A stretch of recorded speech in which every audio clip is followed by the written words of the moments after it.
Hello and welcome to the Freakish Lemon video podcast. I'm your host, the Freakish Lemon. I go by Adrian and I use masculine pronouns. Welcome to any new viewers. Thank you so much for clicking on whatever you clicked on to make your way over here.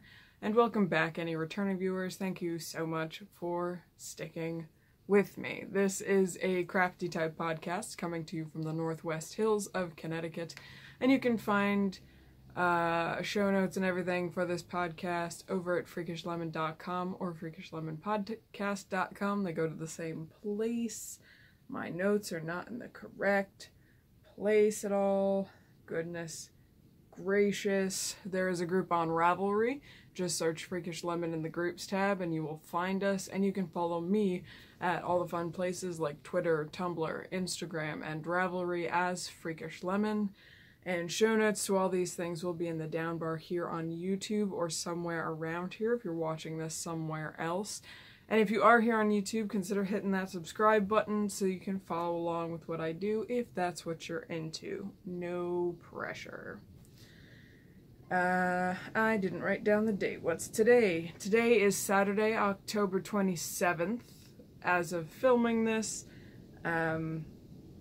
And that's going to bring us to the first thing in podcast stuff, other than, hi, it's been longer than a month since I last podcast. I'm really sorry. There was some health stuff going on, and it just wasn't gonna happen. So, late episode. And bullet point number 1 for podcast stuff does mean that it's going to be even later than today's date, which is the 27th of October, and that's regarding transcripts and closed captioning.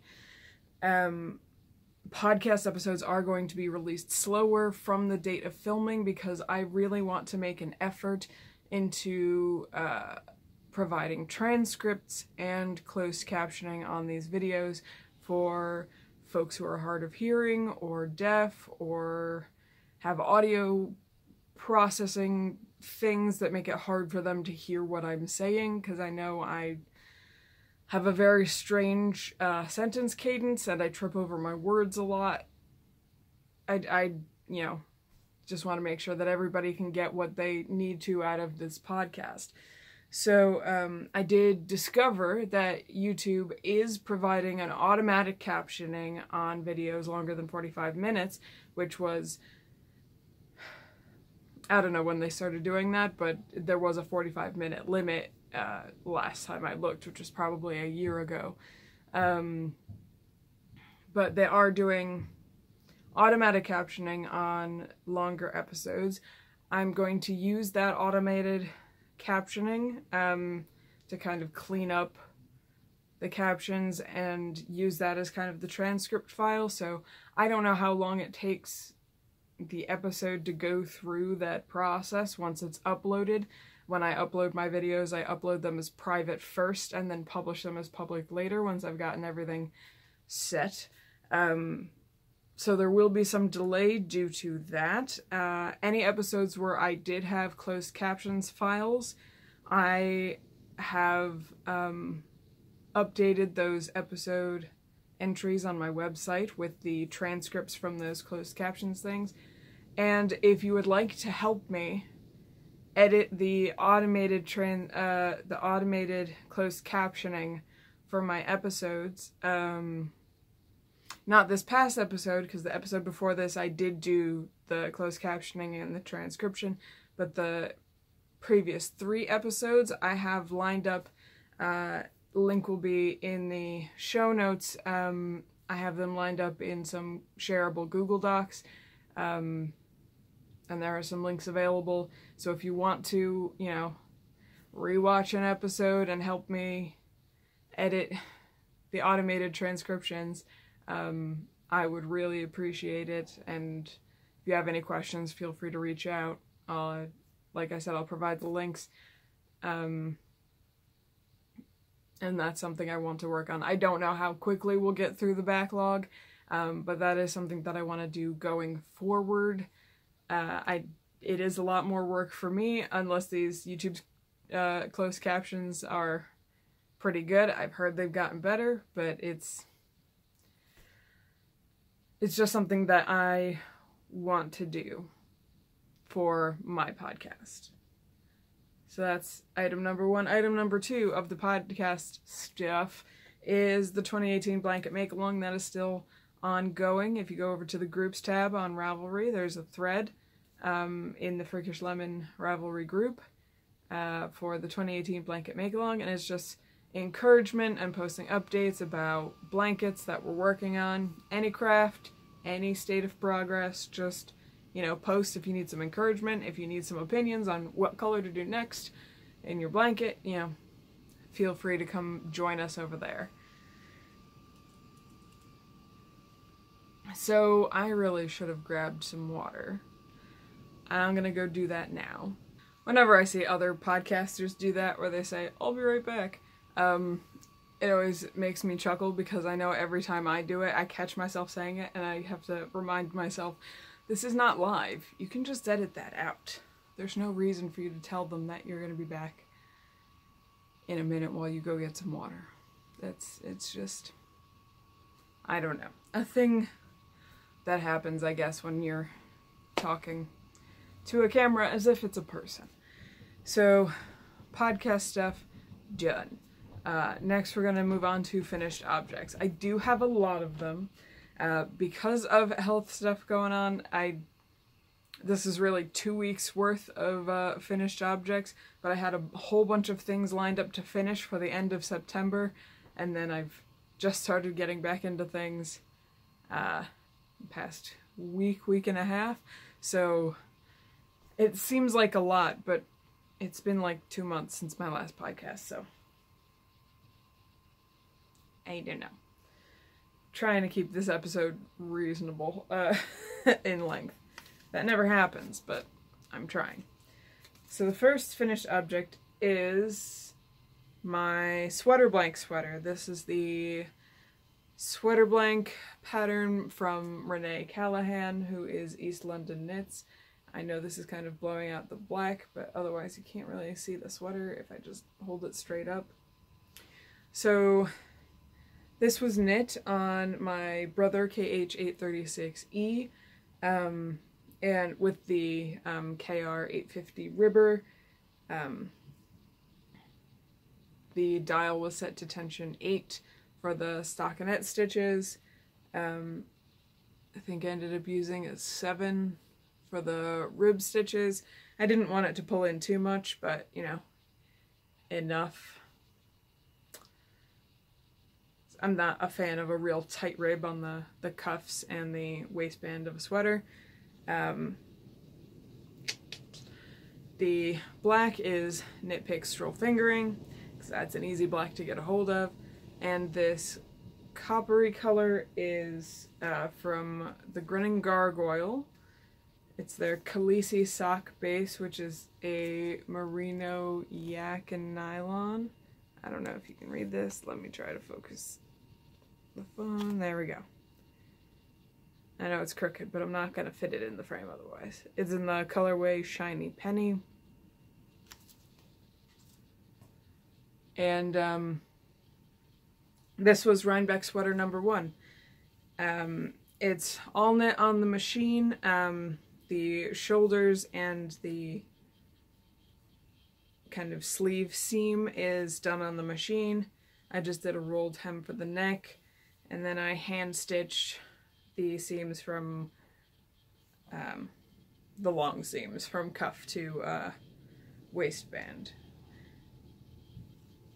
And I like how this fits. I did end up putting in some, I think I talked about this on my last episode, some short rows on the back. Look at all that dog hair. Short rows on the back to kind of loop the, kind of dip the waistband down, because I have found that these sweaters end up being shorter in the back than how the pattern is intended to fit, so it's down by about 2 inches. And when I'm wearing it, it looks like it's the same length all around.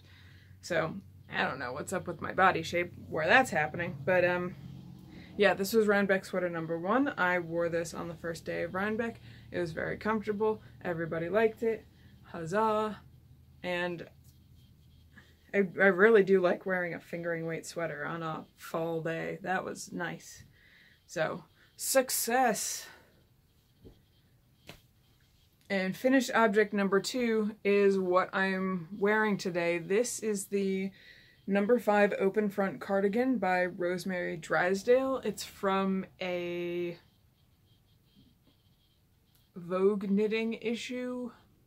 I want to say fall 2015, but I didn't write it down because I'm good at that. It is a pieced sweater. I knit it on my LK150, the Silver Reed LK150, using this yarn, which is this yarn, I'm talking to the yarn sitting here, this yarn, which is from Briar Rose, is it Fibers? Yes, Briar Rose Fibers. I can't recall whether the skeins are called the 4th of July or if the colorway is called the 4th of July, but they are a vendor at Rhinebeck. I bought this at Rhinebeck last year. They have some of those big 250 gram worsted weight skeins that are enormous. I bought 4 of them, and I'm going to stand up real quick. Now you can't even see how long this cardigan is. If the little tiny waistband wasn't flipped up, because it's 4 rows of ribbing for the waistband, it would cover my butt, so it goes down mid-thigh. It's just a really simple cardigan with some rib detailing in the front. And I have about 240 grams left of yarn. I could have easily done this in 3 because I did this whole sweater, seamed it, and also did about 4 swatches. And I have nearly a full skein left. I mean, it would have been tight. I would have had to unravel a couple of those swatches for a couple of cuffs or whatever, but what? One thing about this sweater pattern, the sweater pattern has ribbing kind of like in the middle to do waist shaping, but I just omitted that detail. I found this pattern through the Mid-Gauge Machine Knitters group on Ravelry. I was just browsing through the projects that were linked in the group, and a bunch of people had done this sweater and said it was really easy to do on the machine, which it was. I did hit one snag, which was that I was so excited to get this done that I neglected to read the instructions properly, and there's a portion of this ribbing from the front, because this is all one piece, for the front, where you're supposed to knit 3 inches more so that it connects in the back as a kind of a shawl collar, but I neglected to read that part. So what I ended up doing, which you can see more from the inside, is I just knit a 6-inch piece in the ribbing pattern and just seamed it in there. So you can see there's a seam there. It's not even, so it doesn't show up in the same place from the front. But you would never know it because of where it's placed. No, my pillow fell down. But you would never notice it because of where it's placed. It's not a spot your eye is drawn to. I didn't match up the ribs correctly. Nobody noticed. And I wore this kind of under my coat. Sunday at Rhinebeck, I had finished seaming and weaving in the ends kind of late Saturday night, early Sunday morning, with my housemates kind of cheering me on to get it finished. I have noticed, this hasn't been washed or anything yet, I just put it on and haven't really taken it off, but I have noticed that there is some pretty substantial pilling at the cuffs already, probably just from in and out of the coat, walking around Rhinebeck and buying things. But that's something to be aware of if you are buying this yarn. I mean, it's not that big of a deal. wool is gonna pill unless it's a really long staple length. And I don't remember what the content of this yarn was, but it's probably a merino blend of some kind. But yeah, I am really pleased with this sweater. I really love how it fits. I don't know if anything will, because I haven't washed it, so I'm unsure at this point if anything will sort of stretch out in blocking just because of how the yarn behaves in water, because I haven't referenced what my swatches did, but I do really enjoy this sweater, and I didn't think I would like a cardigan as much as I do. I'm gonna have to make more of these. I don't know, so for some reason I thought I wouldn't wear a cardigan, but really I've been wearing it every day since I finished it. Who knew? Some more finished objects. I did finish my band, my tablet weaving band. Let me get it up there and then focus it. That's what the majority of the band looks like. I mean, there's obviously some places where I just started going off the wall. This is a cotton, did I write down? Yes, Nasli Galeen Garden 3 in black, red, yellow, and white. The chart was from a piece of a section of a chart in the Candace Crockett card weaving book. I did this on a tablet weaving loom from Chuck Jones on Etsy, and I wouldn't say this yarn was the best yarn for tablet weaving. It did kind of pill a bit as you were moving the cards around and as you were beating back the weft. I mean, it's not bad, but it was pilling a bit, so it was, you periodically had to pluck the cotton pills out.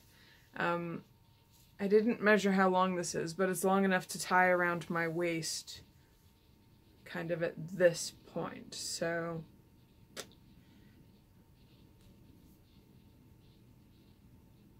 more than a yard. And then I just braided the ends, just because I don't know what this band is going to be used for at this point. But I'm very happy with how it turned out, and it's definitely something that I want to do again. I've got some projects kind of half-formed in mind, but definitely worth learning for me. I really enjoyed it. Next finished object is my half-square triangle quilt-along quilt.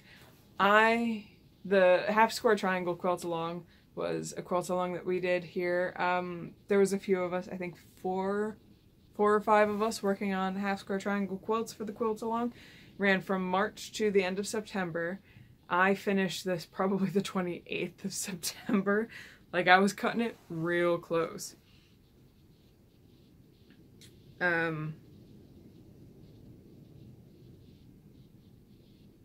Yeah, last you saw it, I had done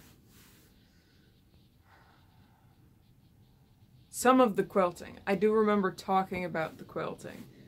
I don't remember if I'd completed all of the quilting, but I kind of alternated patterns in the main half-square triangle shapes, and I did these kind of infinity loop things, and then I did these squiggles, and I did a flanged binding because I really like how that looks. And I did finish it off. I had one section at the back of this quilt where the tension wasn't right on my machine, so it pulled the top color, I think it was red, through to the bottom. By the time I realized I wasn't going to redo it, so I made a patch, and quilters always tell you should do something like this to kind of sign your quilt. It's my initials, then half-square triangle quilt-along 2018. and just sewed that on there. So this is done. It's about a twin size quilt. I can cover most of the top of my full-size bed, so that's about a twin size, which is kind of the size of quilts that I go for to make because they're manageable. And it's done and it's lovely, and it's been kind of my huddle on the couch, huddle on the chaise, huddle in my dad's recliner, blanket while I've been unwell. So I was really glad to have finished this when I did, because we hadn't yet dug out all the blankets when this health stuff started. Sorry, I'm ducking out of frame, I knocked something over. So really this quilt's been getting a lot of use. And a lot of dog hair, because dog snuggles. And then I have some sewing things, because when I was starting to feel unwell, I was not really up for knitting on the machine or weaving, and I wasn't up for standing for knitting, but I did get some sewing in. I did some quick sewing projects. I did, found this tutorial from So Easy for an easy serger scrap catcher. I don't have a serger, but I did want something to throw thread scraps in, just next to my machine, so I didn't drop them all over the floor so that they could become embedded in the carpet and never come out again. So that was a free tutorial that I found on Craftsy. It wasn't my favorite tutorial. It kind of gave up instructing you at the very end, but I muddled through it and I made this scrap catcher. It's white on the inside there. The example had it quilted, but I just took 2 pieces of cotton fabric and interfaced both sides of everything. So everything is interfaced all over the place. Some things are not neat, like the corners and things, because I didn't really understand the last couple of steps, what they wanted me to do. So I just kind of said, screw it, I'm nearly done, this looks fine. Which, I mean, it does. You'd never notice if you didn't use it constantly, which I do, so whatever. It's just to catch thread scraps in. So that was a quick project that I was able to knock out. And then I also made 4 reusable Swiffer duster cloths. This is from a tutorial, a really easy peasy small tutorial. These are the 2 pattern pieces. They're 2 rectangles. From So Much Ado. And I just used some really heavily discounted flannel from Joann Fabrics, went over to the clearance section, went to the 70% off clearance section, and I made, here's just 3 of them hanging around. Oops. Well, okay. I don't know how that came off. Whatever. And then here's one on the thing. I haven't really used them yet. They've just kind of been through the wash. Oh, this is probably a different scrap, because you kind of have to trim them lengthwise before you cut them into the little thingies. But yeah, they could probably do with another wash, because I know they've been sitting around gathering dust, just sitting there, instead of being used to dust things. So, but I'm excited because I do like Swiffers, but I'm not too keen on the disposableness of the Swiffers, so we'll see how these go.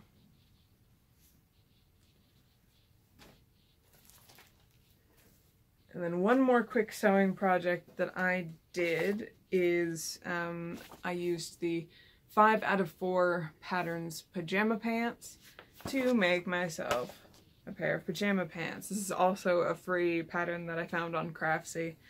But I took that Rebels cotton fabric that I bought the remaining 3 and some change yards off of a bolt, and I made myself some pajama pants. I do need to put like a tag or something in to mark the back because I always guess wrong the first time. The front pieces are a little bit narrower than the back pieces because of the way the human body is shaped. Here's the front. Not that it matters because all you can see is bright Star Wars fabric. There are pockets on both sides, and it does fit me. I may have to redo the elastic, just rip out some seam and make it shorter, because it is a little bit loose, but I figure I'll wear them a bunch and see how it goes. But yeah, this is a fabric from the Star Wars Rebels TV show, which is a show that I really enjoyed, even though it was bonkers, but I enjoy both Star Wars and weird things at the same time. I'm very happy about this. Now I have an excuse for, you know, if I find something great in the clearance and there's 3 yards of it, it can always become pajamas. That's dangerous thinking. And then there's one more quick finished object. I finished some hand spun. This is some unlabeled, unknown, pumpkin-y wool that I had in my stash. I was drop spindling it on the Turtle Made Turkish spindle. I plied it on my Blackfoot spindle and another drop spindle that I have that's bigger than the ones I usually do the singles on.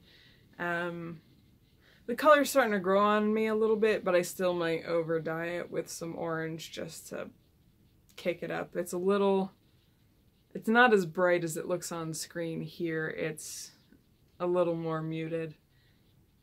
More of a kind of creamsicle orange as opposed to a proper pumpkin orange. But it's spun, so that's better than nothing. I'm gonna put it in my pile to consider whether or not to over dye it. And that's it for my finished objects. That's more finished objects than you've seen from me probably in the whole year. That's a lot of things to do all at once. But again, like I said, a whole bunch of stuff was lined up to be done by the end of September, so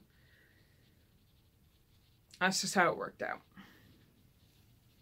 So now we're going to talk about some works in progress. Let me grab the first one.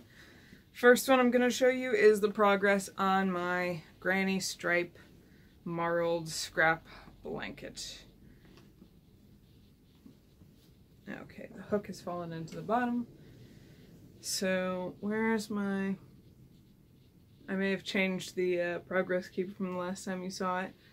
So from that little egg on toast, I've added this many. You can actually pretty well see it. I ended the Legacy Fiber Arts Advent mini skeins from their first year Advent calendar and moved on to a different magic ball with other scraps and minis. And that ball currently looks like this. So I've got a lot of this kind of gray to go before the next colors. And it's a mystery to me what's in this. I don't remember. I remember winding it, but I don't remember what I wound into it. So that'll be fun. Yeah, so it's just mini skeins marled with black knit picks, stroll fingering because that's easy and cheap to get a hold of. And I'm using the pattern by Lucy of Attic 24 for the granny stripe blanket. And I'm using a size G 4.25 millimeter hook to do that with. And then I have 2 knitting projects to show you because I've been hand knitting. Gasp. Which is exciting. It's exciting that I'm hand knitting. So let me get this notebook out of the way.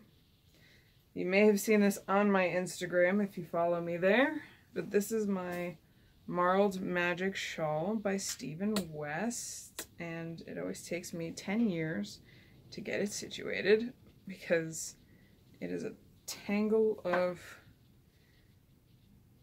yarn and placeholder cords right now. So this side was all finished before, this was all finished before, this was all finished before. That little progress, this little plate of Halloween cookies right there was where I was last time you saw it. So I am nearly done with the final section. I had originally planned to do the larger size with the additional wedges, but because I'm knitting this at a loose gauge with hand spun that is thicker than fingering weight yarn, it's ending up being pretty giant. So I'm just gonna finish this section and then do the I-cord border and probably block it out a little bigger. I'm gonna knock everything over. Block it out a little bigger and sleep under it at the movie theater. I can see this getting a lot of use at the movie theater because our movie theater doesn't have the greatest heat retention in some of the theaters, so I love to bring along a big shawl like this and just kind of wear it like a blanket while I'm watching the movie. So this is nearly done, which is very exciting, especially because that's a whole heck of a lot of hand spun that's no longer in the stash, including some of my oldest hand spun. I've been spinning for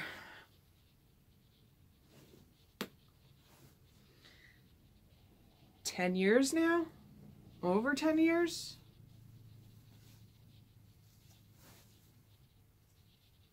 I don't think over 10 years. Probably about 10 years. Close to it, anyway. Close enough that it doesn't matter. Old hand spun.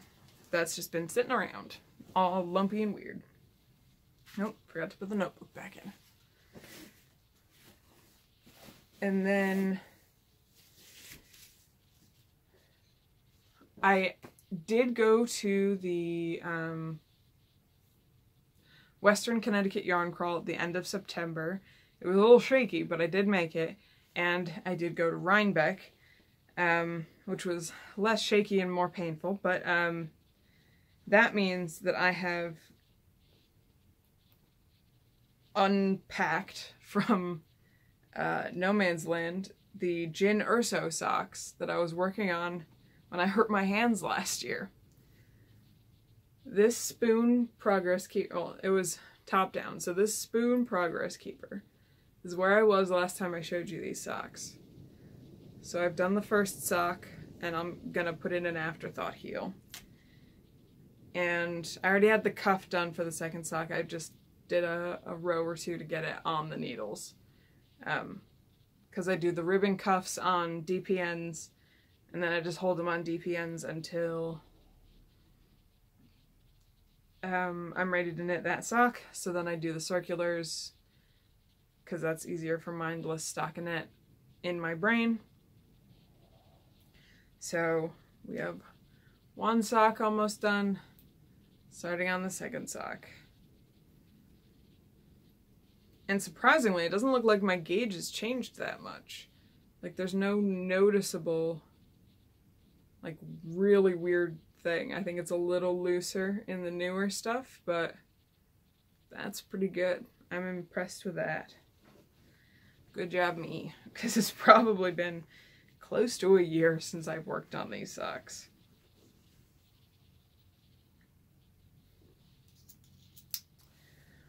So that's it for knitting. I did start some spinning for the Pumpkin Mal, which is hosted by Gabby from the Once Upon a Corgi podcast and my sister, and Joanna from the Stitching High Notes podcast. I had these bats from a farm stand booth at the Coventry Farmers Market last year called Pumpkin Patch. So I've spun the singles up. I need to ply this. I don't know when that's going to happen because it hurts to spin right now. But if I have to drop spindle ply it for the mal, I will. But I hope that's not the case. So, yeah, just, it's not very even, but I'm not always aiming for even in my hand spun. I spun these on my hitchhiker wheel, and if I ply them on the wheel, it'll be on the Ashford Kiwi. And then I also started some new drop spindling because I finished the other pumpkin yarn, and I found some kind of test battling things. This is left over from the giant ball of fiber that I bought to spin for a really big shawl that ended up becoming a sweater that I had to rip out and is pending its new sweater pattern. But I had played with it on the drum carder and added some sparkle, and I had these batlings, so I figured might as well spin them up. So I've got these storage bobbins in here just to figure out, you know, kind of the 2-ply situation as I spin them. And I'm spinning it on this top roll drop spindle from Turtle Made, which I'm really liking. There's no hook, but there's like a series of notches carved into the top here that feeds it through the center of the shaft there, and that's super cool. And it's Halloween colors with a spiderweb whorl, because I love Halloween. So this is my new travel spinning slash I need to walk around spinning in this Halloween-y bag that I don't remember who it's by. Do I have the card? Zigzag Stitches. Left the card in this bag, because this is the one that people will ask me about. So, new spinning project there. And then I have a new sewing project kind of in the works. Ritual Dyes has this knitter's backpack tote. If you watch Gabby from Once Upon a Corgi's podcast, she bought the limited edition seasonal kind of cranberry burgundy colored one at Rhinebeck. So she was walking around with it, and our friend Lauren had one that she was also walking around with, and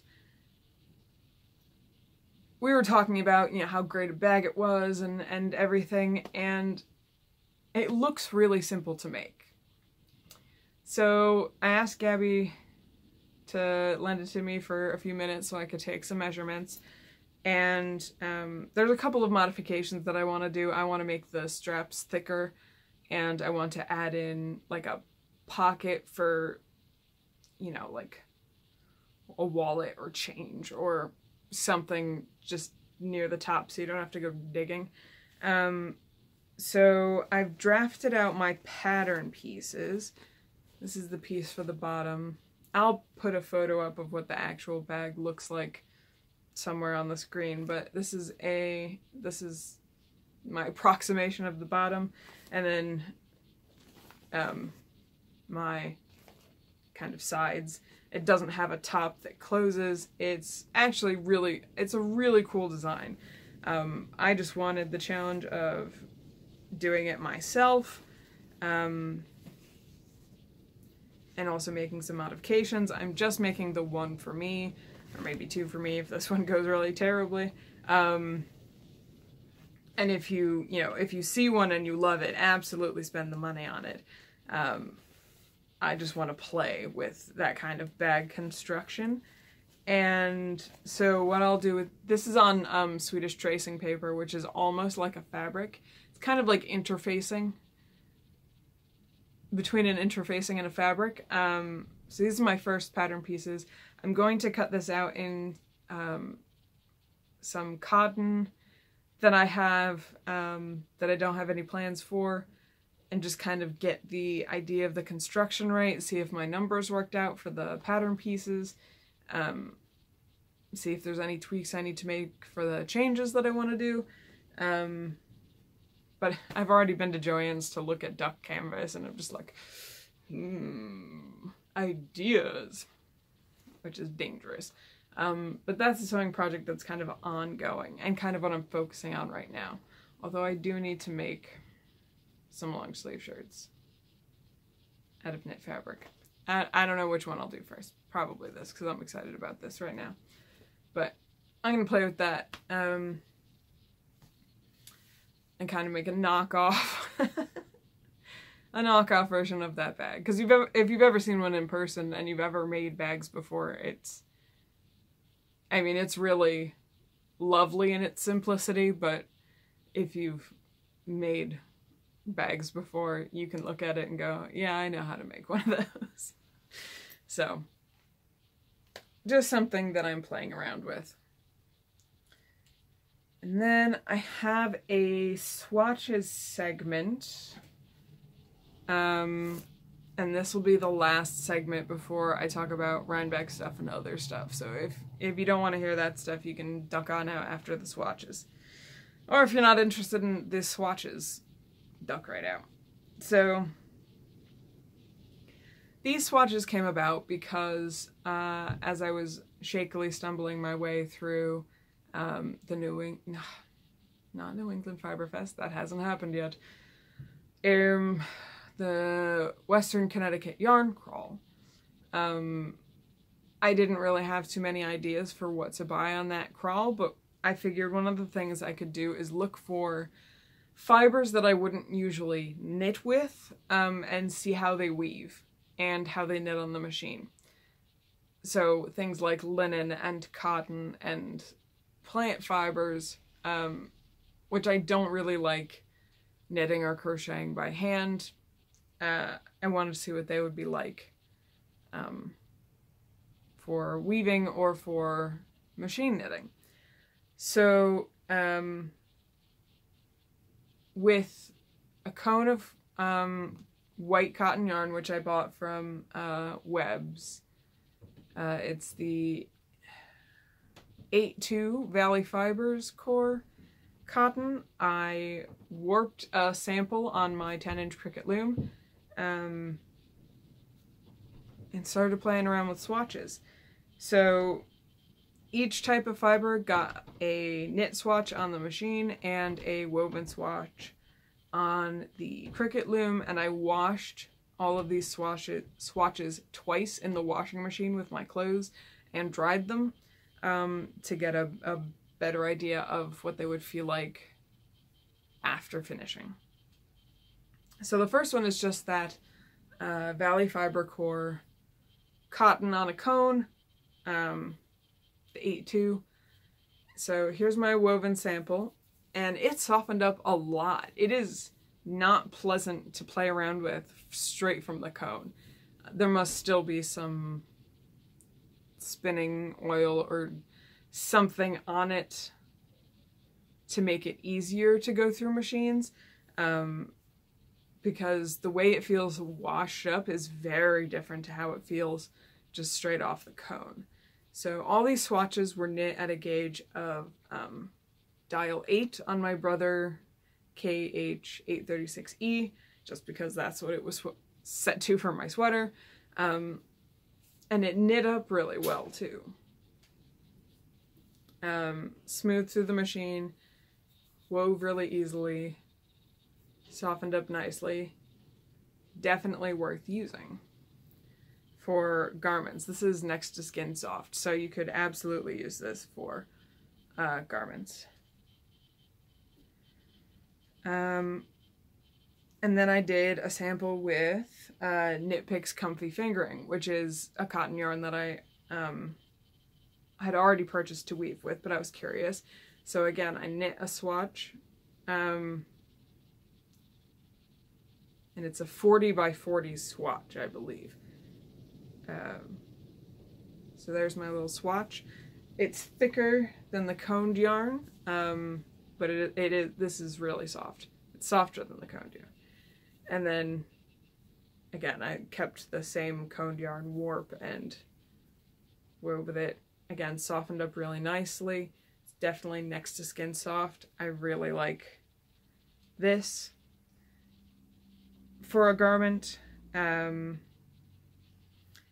then I have this little weaving swatch. I didn't knit with this, but I have, well, Gabby from Once Upon a Corgi, who is also my sister, got from somebody, I think in her SCA group, who had bought a cone, or had bought several cones, or scavenged several cones from a closing mill. And I think it's wool. I'm not too sure. It didn't felt when I washed it, but I think it's, I'm not sure what it is. But it's really super thin. And she wasn't going to do anything with it. And I said, give it to me. I'll play with it. See if I can use it for weaving. And down here at the bottom is just one strand of the yarn from the cone. Here it's 2 strands.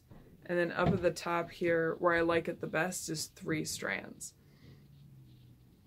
So it's a significantly large cone.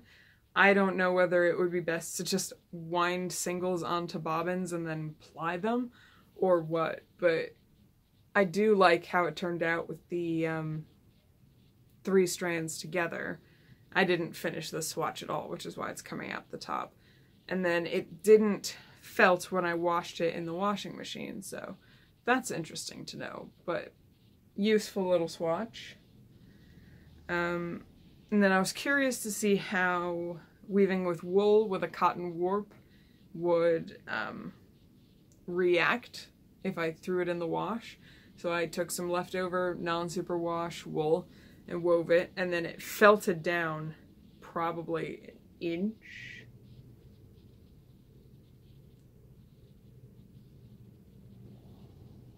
All the cotton swatches shrunk a little bit in the wash, but yeah, like nearly an inch it felted down, which is really interesting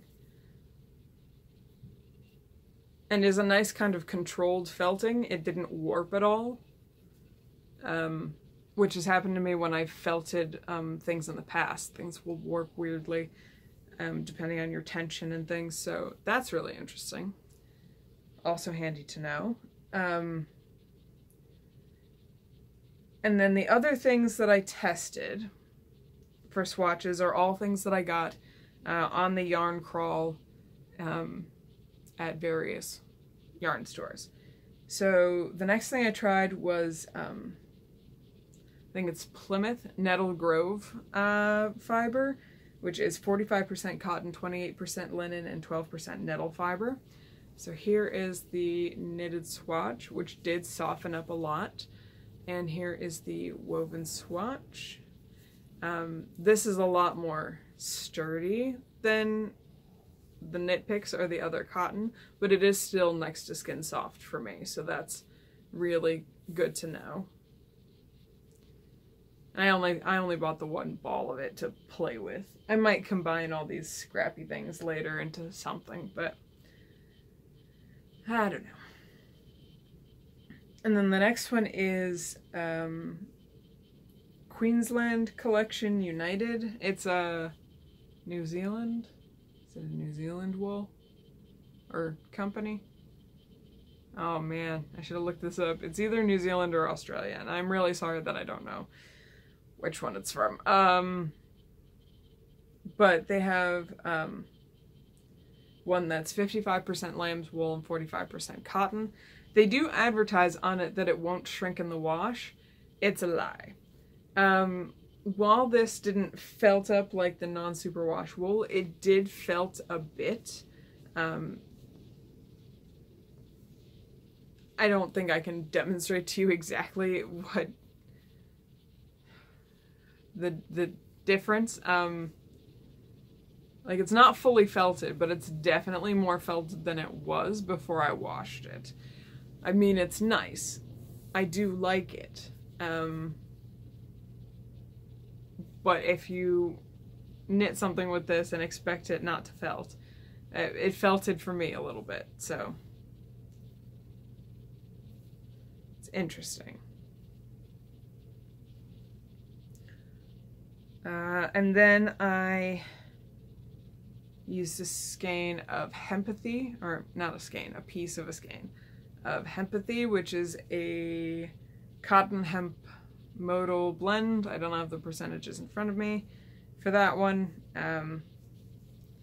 But this one's thicker than the other ones, and it didn't soften up as much in the wash. It's still pretty rough, and my knitting machine did not like it at all. It was not happy. It was making grinding sounds as I was finishing this, so not knitting, I mean, it could be the tension, but not knitting anything on the knitting machine in this yarn. I do like the fabric that it makes woven, but this is much more of like a dish towel, maybe a fancy napkin type fabric than a shirt or something that I would wear. And then these next two yarns, they're Classic Elite yarns. I got them out of clearance at one of the yarn stores, and from my understanding, Classic Elite Yarns is no longer making yarns, so I can't buy any more of these particular yarns unless somebody has them. But I figured it would be good to get a test for the type of blends that they are. So this one is Classic Elite Yarns Bellolino, which is 58% linen, 26% viscose, and 16% cotton. Again, this did soften up in the wash, but it's not as soft as the knit picks. Woven up, especially with this kind of cotton warp, I could definitely see making a garment out of this woven fabric, but I'm not sure how comfortable it would be in the knit fabric. It didn't soften up as much in the knit fabric as it did in the woven fabric. I don't know if that has to do with the way the fibers play with surface area, because you can reach a lot more of the fibers in a woven fabric than in a knit fabric because they loop all over each other. And then this one is Classic Elite Yarns Firefly, which is 75% viscose, 25% cotton. And this one did soften up a lot. You can see this swatch I didn't iron. You can tell it's plant fibers because it wrinkles. But it did soften up a lot. This particular yarn though, there are some kind of schlubby bits where, not like actual schlubs, but like, you know how you get veg matter in your wool and you just have to like pick a piece of grass out? There was a little bit of that happening with this yarn, which is surprising because it's viscose and cotton. But yeah, see, I'm pulling out this chunk of grass. So, I don't know what that's about. But it's good to know that this particular blend does soften up a lot and how it feels in some swatches. So that brings us to a little bit of a Rhinebeck recap. I'm sure everybody's kind of sick of hearing about Rhinebeck by the time this video comes out. But yeah, me and Mama Gergs, and my sister Gabby from Once Upon a Corgi went up to Rhinebeck. Gabby went up the Thursday to help Nicole from Hugh Loco set up her booth because she was going to be assisting in vending, because she was providing all the vending materials for Nicole like she did last year at Indie Untangled. And she ended up staying with a friend Thursday night. We and a few other people rented a house in Rhinebeck which started out being kind of worrying because there was one key for 7 of us and half the light bulbs didn't work. And it was kind of half of a disaster while Mom and I were there because we have terrible memories, and we had been told that we had met everybody who was staying in the house, but we couldn't remember who everybody was necessarily. It was a little bit of a mess. But as soon as Melissa and Jamie got there, it was, you know, we just clicked and everything worked out, and we all kind of kept to the same schedules a bit after Friday, because Friday was kind of a madhouse because, you know, a couple of folks were over at Indie Untangled, a couple of us were over at Needles Up. It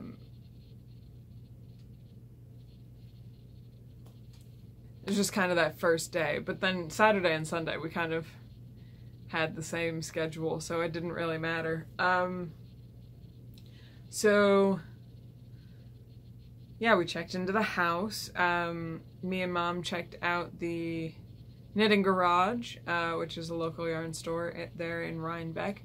It was very crowded on that Friday in the Knitting Garage, so we didn't actually see very much in there, but it was a pretty cool little yarn store kind of in the back of a general store. It was really neat.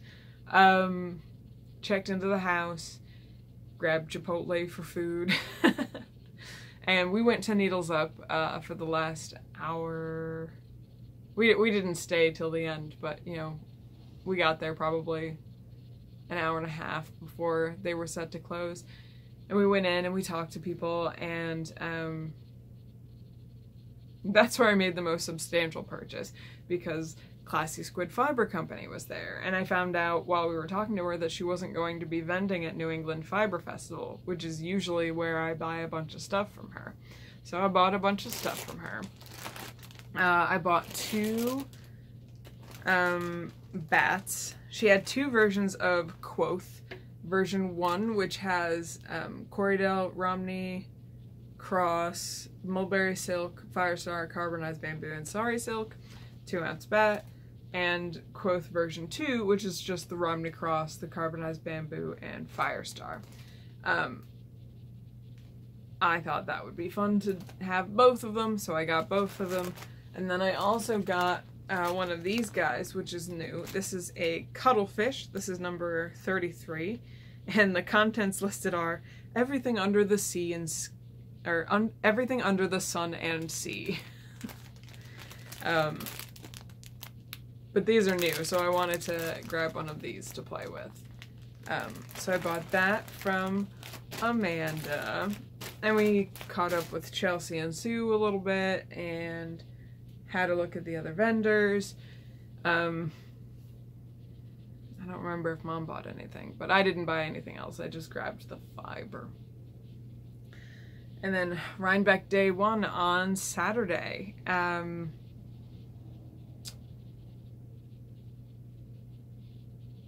Most of us in the house were not in any rush really to get to Rhinebeck because we know how crazy it is on Saturday. I think Jamie was a little bit impatient because it was Jamie's first Rhinebeck, but she had a great time, so it didn't matter in the end. But yeah, we just kind of meandered on in maybe an hour, hour and a half before, so doing the time in my head, probably like 11-ish by the time we got in. So we walked around a bit. If you saw me at Rhinebeck, you know I was walking very slow. I was dealing with some fun back pain, so that was great. But I hobbled around a bit with Mom. Mom stuck with me while everybody ran off to do their thing. I mean, we met up with them multiple times throughout the day, but it was mostly me and Mom, especially Saturday. Because Saturday is crazy town and so crowded. It wasn't as crowded this year as it was last year, but the crowd was kind of dispersed in places where the crowd normally isn't. the barns were extremely crowded that Saturday, which is usually not typical. Usually it's the main buildings that are that level of packed. I don't know, maybe enough people have become quite familiar with the main buildings and started going over to the barns. I don't know. But I did go to the podcaster meetup and did say hello to a bunch of people. The podcaster meetup kind of makes me chuckle. I think 2 years ago, it was kind of an absurdly large crowd, and that's around the time when YouTube podcasts were kind of exploding. Last year it was a little more contained, but still really crowded. And this year it felt like probably 90% of the people at the podcaster meetup were podcasters just catching up with other podcasters that they know. Maybe that's just me, but that's the vibe that I got this year, which was really funny to me. But it was great to catch up with a bunch of people and kind of, you know, tangentially meet some other people while they get looped into a conversation that you're having. It's a great thing to do. And if you ever do want to meet your favorite podcasters at Rhinebeck, definitely do it. That's the place to do it. I mean,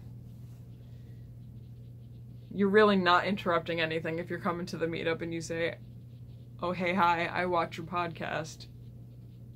You know, can I get a picture with you? Most podcasters are totally cool with that, especially at the podcaster meetup. So that was fun. And then I didn't really do too much shopping on Saturday because it's crazy town on Saturday. We kind of reserve the shopping for Sunday when it's calmer and you can move. But I did end up making one purchase from, I think it's Clems and Clems. That's the card. I bought an orifice hook with a walnut base. This is, if you don't know, this is a hook that you use on a spinning wheel to kind of pull your leader yarn or your single, if you broke it, through the orifice of your spinning wheel. I'm also hoping that this is small enough where I can bend it enough that I can use this to thread my my rigid heddles for the loom, because I didn't think to grab them, but the ones that come with the Cricut loom and the Ashford loom, well, first of all, the Ashford loom one is really cheap plastic and seems like it's an extra piece that shouldn't be there. But the one for my Cricut loom, it is metal with a plastic handle, but the hook doesn't have enough depth to it to actually grab the yarn, so I usually just kind of end up poking the yarn through. It's a thing. So I'm hoping I can use this. If not, I'll have to figure out another solution at some point, but I'm very happy with this purchase. And then on Sunday, you know, we checked out of the house. We went up to Rhinebeck. It was noticeably quieter. Gabby's fiance Jake came up and he said he was surprised at how busy it was, which made us all laugh at him. We did some more shopping on that day. Mom did more shopping than I did, but I got to help her pick out cheese from one of the vendors who was selling cheese, which is real. I mean, I could have just done that and it would have made my day. But I did buy a couple of things. I bought from the Cat's View Farm. They were selling kind of soap and body products, but they had this package for soap cookies. So it's just like the ends when they're cleaning up, you know, the soap in a whole bunch of different scents. So you can try a whole bunch of their soaps all at once. And it was really affordable. I don't remember how much it was, but I was surprised at how affordable it was, because this is like 4 bricks of soap in here. So that's really cool. Not really yarny things, but pretty cool. I do like buying that kind of stuff from farm stands. And then I did buy 2 skeins of yarn from Dragonfly Fibers. I have a skein of yarn from Dragonfly Fibers in the colorway Hidalgo that I've been off and on trying to match with other things. So I thought I'd see if they had it. They didn't, but they did have this colorway that I really liked the look of, and it's this one. This is on the Genie base, which is 80% superwash merino, 10% cashmere, and 10% nylon. And the colorway is called Spooky, which I really like.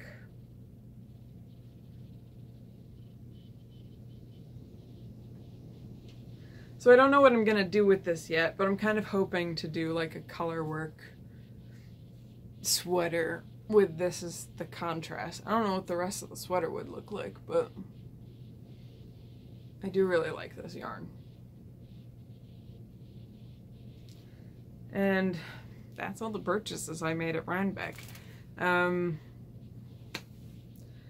Mom and I were kind of done, we headed back home, which is a fantastic drive. If you've never watched my Rhinebeck recaps before, where we live in Connecticut, it's about an hour and a half away from Rhinebeck, New York, and it's all back roads. There's no highway.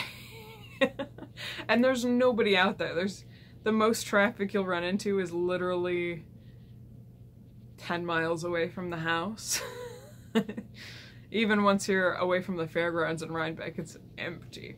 So it's a really peaceful drive, and the drive home is always quicker than the drive there because you're tired and the anticipation is kind of exhausted out of you. So, we just got home, we showed the dog all of the things we bought, both for us and for her, because there's a stall that does dog treats. I can't remember their name off the top of my head, but they're some of Penny's favorite treats, and Mom bought 2 bags of treats to spoil her with. It was also Penny's 4th birthday last week.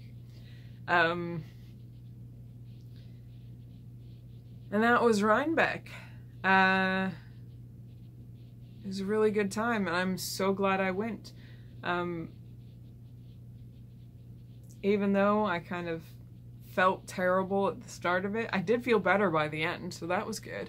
But it was exactly what I needed after feeling so unwell for 3.5 weeks.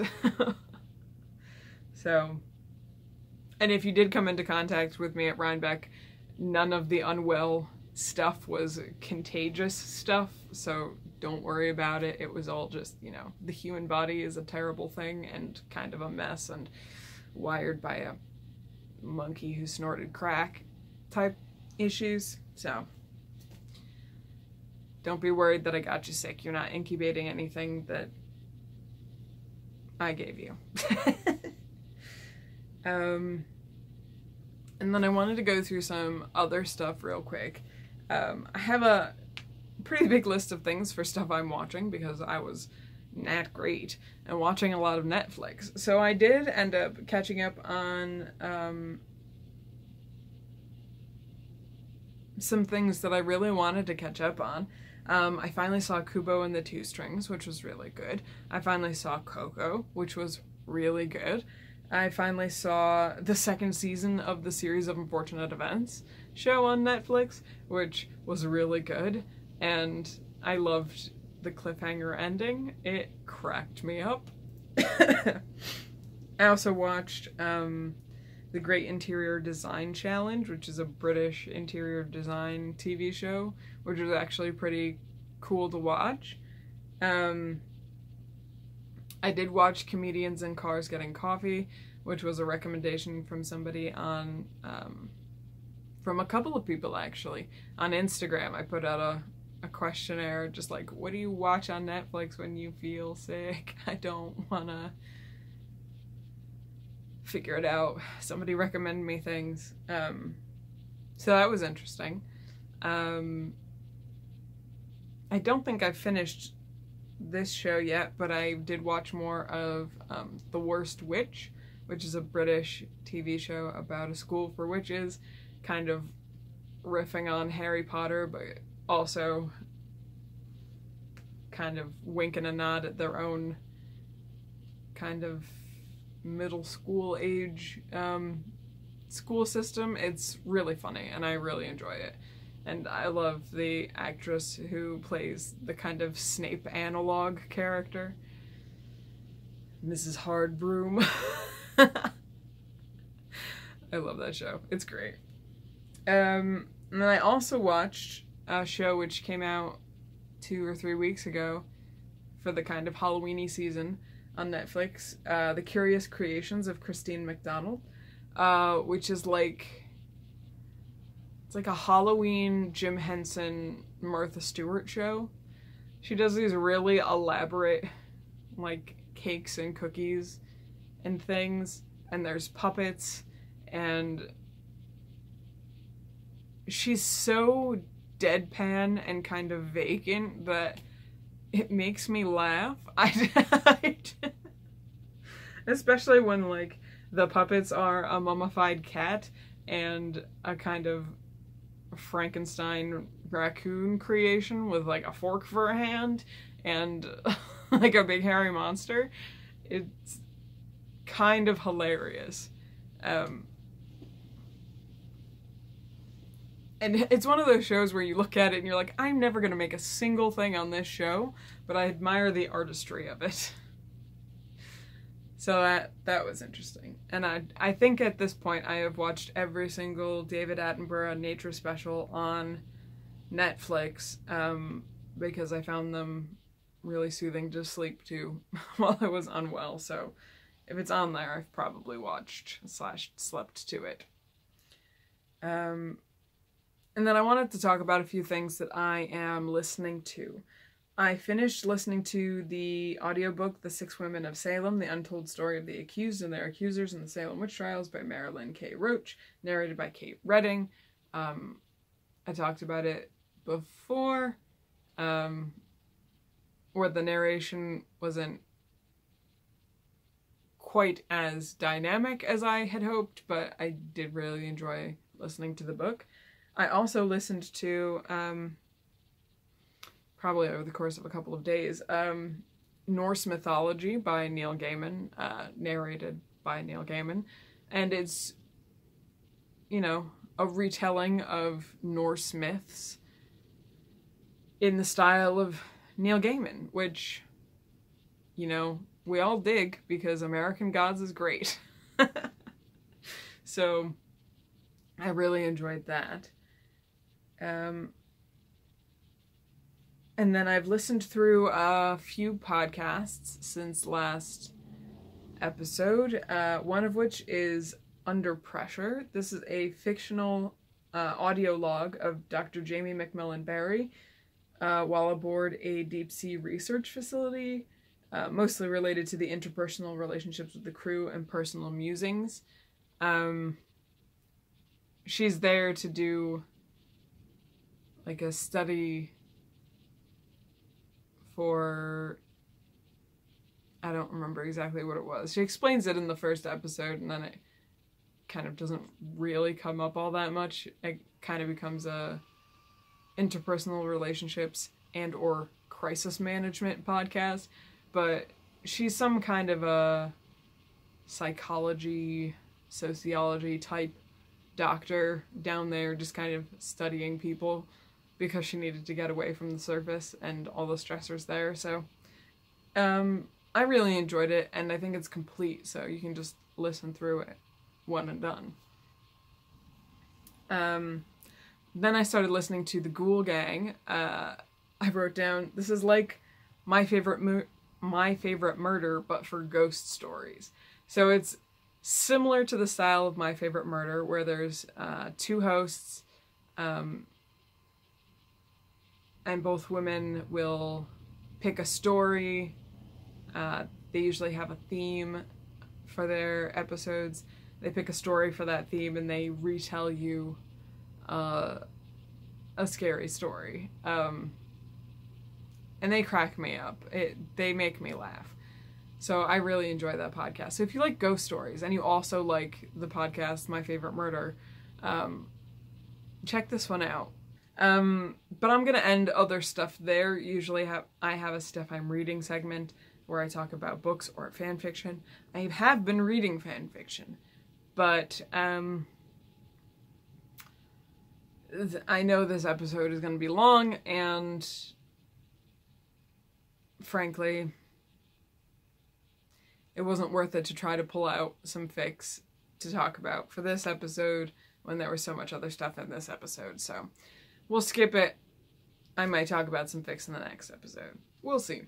But that's gonna do it for this episode. I don't remember how I end the show. Oh my god, out of practice. Show notes with links to everything I talked about is over at freakishlemon.com or freakishlemon.com, including links to the files to help me edit the closed captioning for back episodes. If anybody is interested in lending some time and brain power to that, I would really appreciate it if you do. Links will be over at freakishlemon.com or freakishlemonpodcast.com. Come join the Ravelry group. Just search Freakish Lemon in the groups tab and you'll find us. You can follow me as Freakish Lemon at all the fun places like Twitter, Tumblr, Instagram, and Ravelry. And the links to all these things will be in the down bar here on YouTube or somewhere around here if you're watching this somewhere else. And if you are here on YouTube and you want to know when I post the next episode, which will hopefully be in a month like it's supposed to, consider hitting that subscribe button so you don't miss out if you're interested in that. And that's really gonna do it. Goodbye.